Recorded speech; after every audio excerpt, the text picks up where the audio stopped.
This video provides step-by-step instructions for resetting the Proxim GX-60 units. Okay, so let's go ahead and reset the GX60 back to factory defaults via the GUI. Okay, so first thing we're going to do is we're going to scoot on over to the little gear, press the gear, and just click the Reset Device to Defaults. And go ahead and click Yes.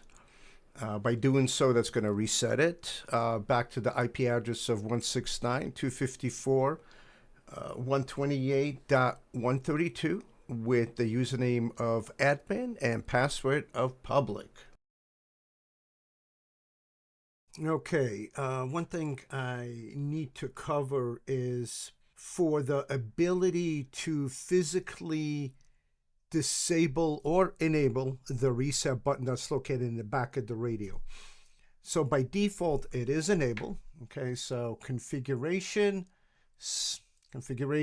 system, and down here.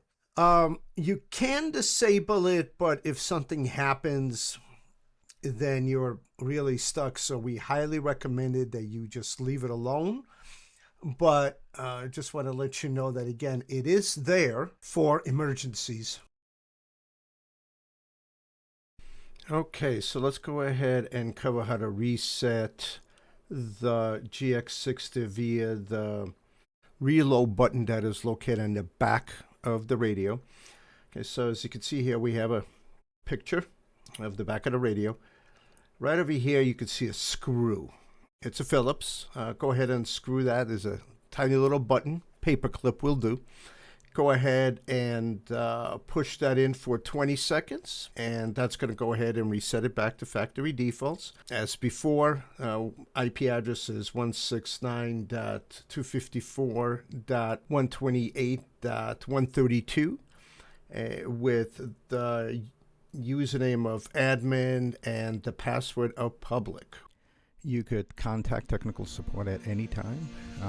U.S. and Canada toll-free, 866-674-6626. International, 408-838-7700. Go to support.proxim.com.